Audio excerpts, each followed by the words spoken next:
All right. So on this episode of Prodigy Simply Fit, I am with Kim Curtis. She's a licensed social worker and owner of Bridges Therapy. I've known Kim for a little while now, and we've actually collaborated on a couple of topics and talks before. And I thought, now more than ever, mental health is such a big topic, but I feel like it's one of the topics that isn't really talked about enough these days. We talk a lot about, for example, COVID, or as much as I'm not a big fan of talking about it, we talk about politics and things like that. But, I think one of the things that we don't talk about, right, is mental health. And I think that mental health is a huge kind of driver in overall physical health. And so I wanted to bring Kim on to kind of talk about some tips and strategies on dealing with, certain things like anxiety and stress, and how to best manage that in kind of what are some would consider kind of uncertain times. So, thank you so much for joining me, Kim. If you don't mind, take a couple of seconds just to kind of introduce yourself, let people know about Bridges Therapy and things like that. Awesome. Thanks for having me. I really appreciate it. I'm Kim Curtis. I am the owner of Bridges Therapy. I'm a licensed clinical social worker and have been in the field for about 15 years. Last couple of years have been in private practice and seeing clients in the Tri-Valley area in the afternoons and evening times. I'm also the executive director now for Goodness Village, so I do that during the day. So it's a wraparound service for unhoused individuals in the Valley as well. Very cool. So one of the big things that we've kind of seen, or kind of upticks that we've seen over the last, let's say, 9-10 months is, anxiety, right? A lot of our members come in and they've never experienced anxiety before, or, whatever it is. So could we kind of dive into a little bit about maybe if you have a couple of tips or strategies on dealing with anxiety, that people can, kind of implement themselves to really kind of help work through some maybe uncertain thoughts or feelings that they're having? Sure. So one of the primary causes for anxiety is living in the future or in the past. And that's been one of the biggest issues with COVID is what's going to happen? When is this going to end? What's my future going to look like? Am I going to have a job? Am I going to have a home? Things like that. But we're also living in the past of, remember when we used to be able to go out and we used to be able to do this, and I miss this. And so we're kind of fluctuating back and forth. And so the anxiety is just overwhelming instead of being present in the moment and being focused on what is good that's happening right now. And so my biggest thing that I've been telling my clients is mindfulness. Are you practicing that? Are you being present in the moment? Can you put yourself in your body right now and just breathe and kind of focus on your home and what you have, and and it's very simple as I'm washing dishes right now and focusing on the suds and those moments. Some people have been able to go skiing, and they've talked about that, and you really can't let your mind drift when you're on a Black Diamond slope. So that puts them in their body in the moment, and they've been able to just kind of take some of that stress off. So I just did it 17 miles this weekend of hiking, because you really can't let your mind drift without maybe falling down a hill. So needed to take that time myself to decrease the anxiety that I've been feeling about future funding for a nonprofit, right? And so a lot of anxiety about that. So we took the weekend to go get into nature and be present in that moment to decrease and take some of that, drop your shoulders from your earrings, as my friend would say.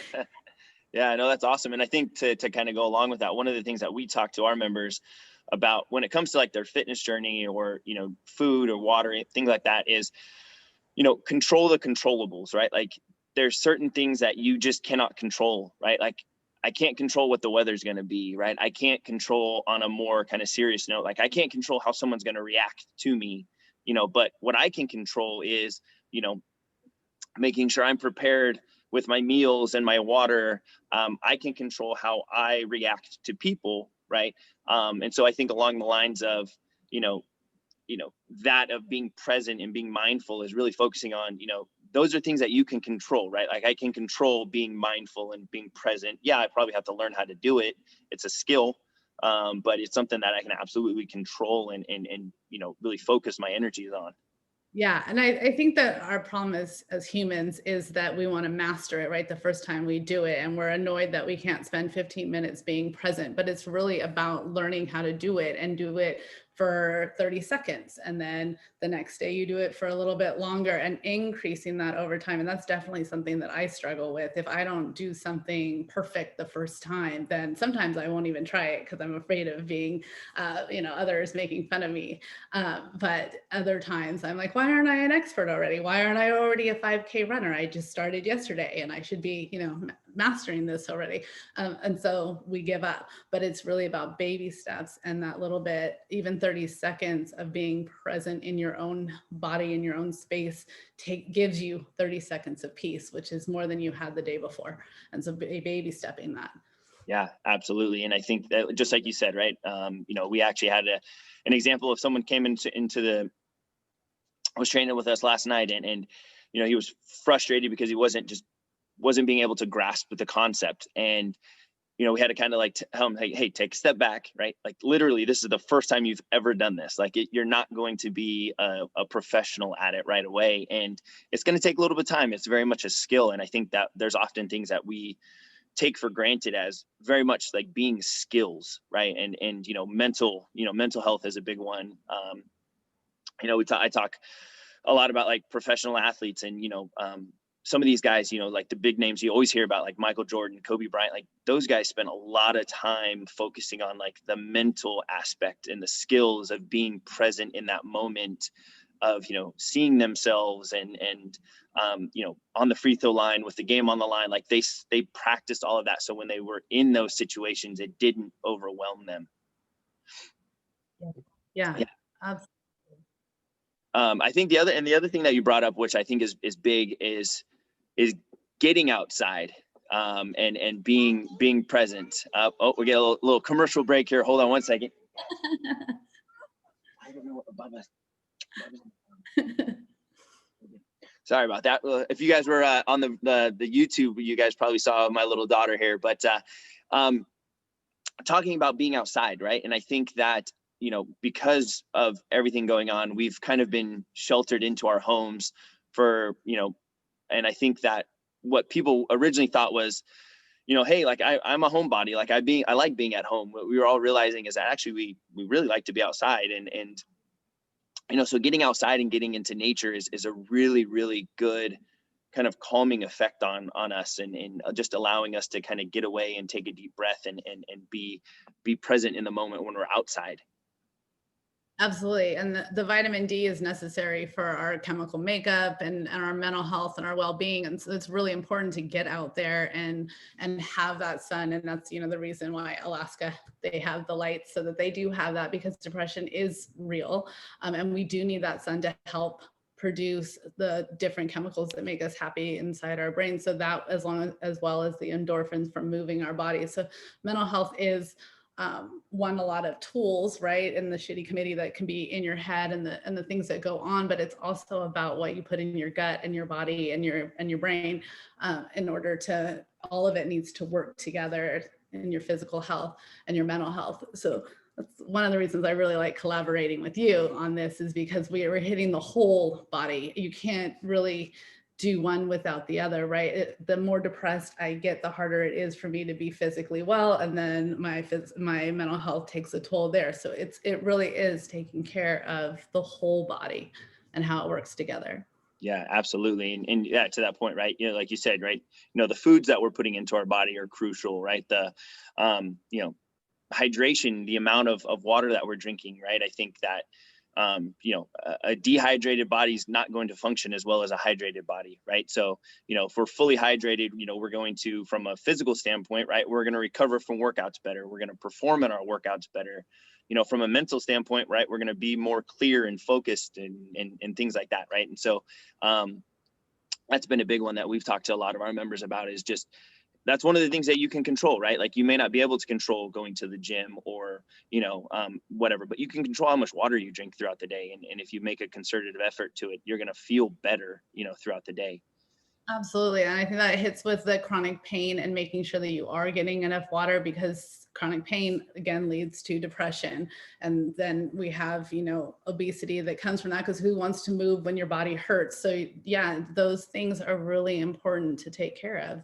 That's what you're putting into your body, as well as, both as food, water, and the mental pictures that you're taking in from the outside world. It's you really need to stay focused on what you can control and what you're not going to allow poison you or bring toxicity into your body and your mind. Yeah, absolutely. So what have you seen over the last, let's call it 10 months or so? Gosh, close to a year now, which is crazy to think.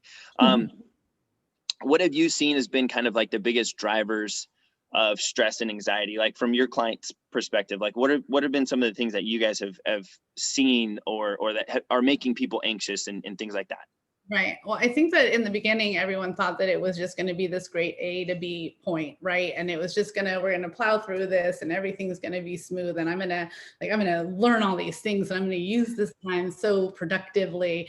And then there was another hit with something else, right? SIP was extended, or job losses, or, friends and family started to get ill. And then there was the political side of it, and then the racism side. So, right, my persons of color clients are definitely being hit from all directions, right? And then we have all these things, right? And nothing is an A to B straight line. I don't know why we came up with this theory. It's more of a messy web of knots and struggle, right? And so if we accept that life is more like that, and it's going to get messy, and you're going to have good days and you're going to have bad days, then I think we'll get through this a little bit easier. But it's those people who had everything very controlled in their life, right? We've talked about what we can control, and what I think we're saying is a healthy control. And then there's people that have a very unhealthy control, and they have no control over anything right now, and that's causing them to spiral. So I think we need to be careful, as we say it, monitoring how much you control. And as we're saying, control what you're eating, we need to be careful how much you're controlling there too, into an eating disorder kind of thing, right? Because you're not controlling anything else. So be mindful there too. Are you now overly controlling what you can control because the world is chaotic? And check in with yourself. That's just, asking yourself questions as a third person question, so that you actually have to hear it out loud, your answer, it really actually makes it stick and you can hear yourself better. But back to your question, the biggest, I think the people that I've seen spiraling the most are those that, one, are extroverted and they require other people's energy in order to be okay maybe with themselves. And that quiet is hard because they're sitting alone with their thoughts. So in that case, absolutely reach out to your social structure and maybe therapy, so that the stuff that you've been filling with all those other people are dealt with during this time. And then for others who have everything structured and control that is just spiraling there, try to grip. Yeah.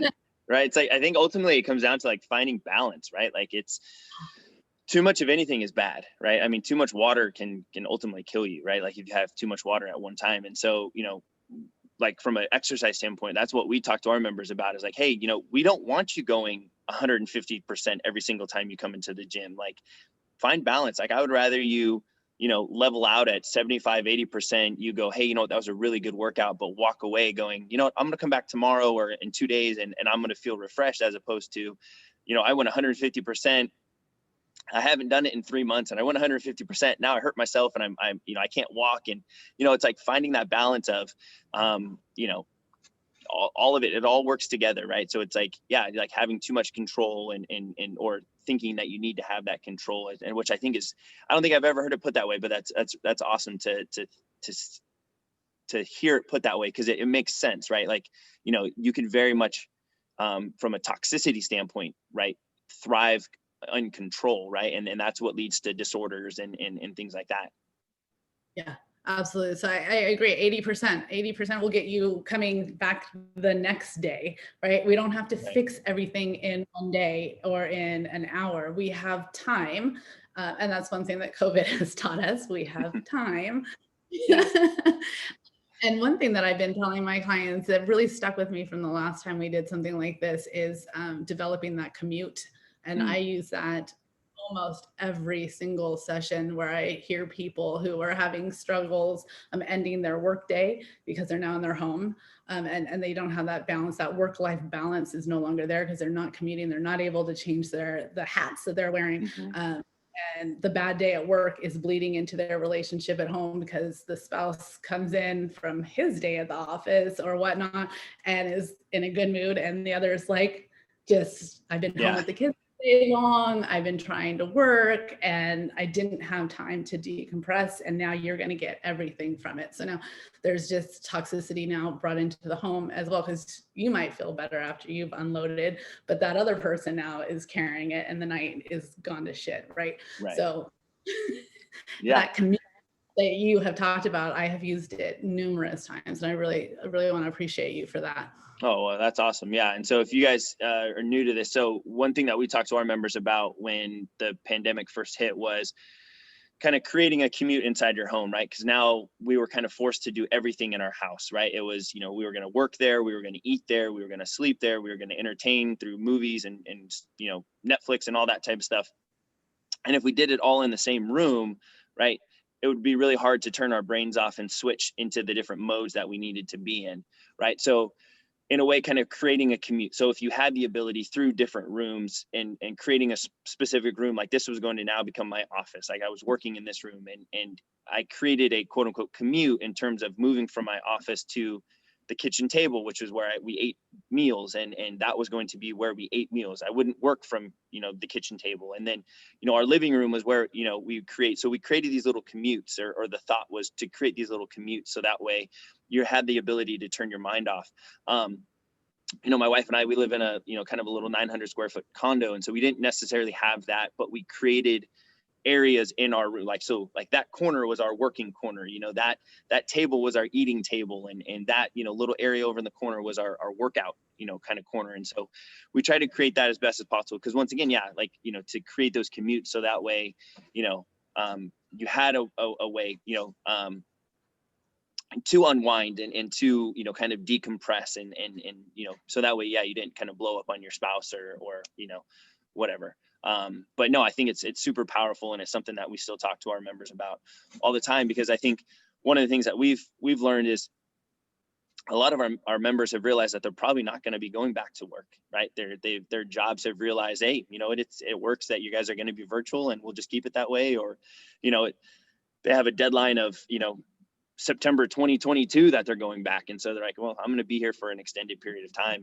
And so I need to figure out, you know, what we once thought was like a quick little 2-week vacation is now, you know, a year long, possibly even more kind of work from home. I got to make this thing work. Yeah.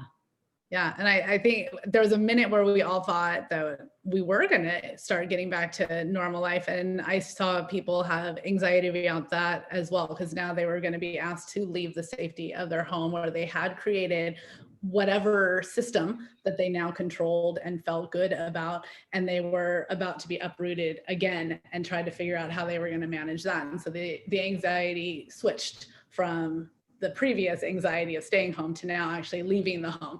And so and anxiety is not all bad, right? Anxiety was in us back when we were in caveman days, that it was to keep us safe, and it was supposed to keep us vigilant from predators and things like that. And we still have those, because change makes us cautious, and we should embrace that and look at it and not be like, oh, I'm anxious, and let it take over us, or think that it's a good thing. And it's just giving you the alert to say something's about to change. How do I make this a safe thing for me to do? And if we look at it logically instead of allowing it to spiral us, then we still have control, even though it feels like we're out of control, right? Right. Yeah. So you're a little bit more proactive with it as opposed to being reactive with it. Exactly. Yeah. Very cool. Very cool. So yeah. So if someone's interested, after kind of watching the video or listening to the podcast and they want to kind of learn a little bit more about your practice and things like that, where can people find you? What, what social media avenues are you on and things like that? I am on Facebook and Instagram, both as Bridges Therapy. I think it has therapy. Yeah, Bridges Therapy. And then I have a website that is bridges-therapy.org. My phone number is 925-384-2600. I think. I never call myself. Yeah. So if you call and you get like some random Domino's, then you know it wasn't the right one. Awesome. So yeah, no, I appreciate you coming on with me. I wanted a quick recap. So we talked about if someone's kind of dealing with some anxiety, one of the best things that we can do is practice some mindfulness and kind of get into the present. Even if it's for 30 seconds, just really focusing on. It's a skill that's, and for most of us, it's a skill that we have to learn. It's something like, what I often talk when we talk to our athletes about when it comes to like running, for example. Running is a skill, and it's a skill that we were never taught how to do, right? When you're a 3-year-old, you start run, or 2-year-old, you start running, and everyone's like, "Oh, that's so great, you're running," but nobody ever teaches you exactly how to run, and it's very much a skill. And I think mindfulness is very much that as well. And I think one of the biggest things is getting outside and allowing nature to help us decompress and relax and take in deep breaths and get some vitamin D and all that stuff. And then ultimately, without going too crazy on that end of the spectrum, right, controlling the controllables, right, and not, over controlling, but finding that balance of, what can we control, and being proactive with that as opposed to reactive. Yeah. Awesome. So I appreciate your time. I appreciate you coming on. And for those of you who are interested in working with Kim, she's super awesome. You guys check out her website, check out her social media pages. And we will see you guys next week. All right. Thank you so much, Kim. And I will see you guys next week for another episode of Prodigy Simply Fit.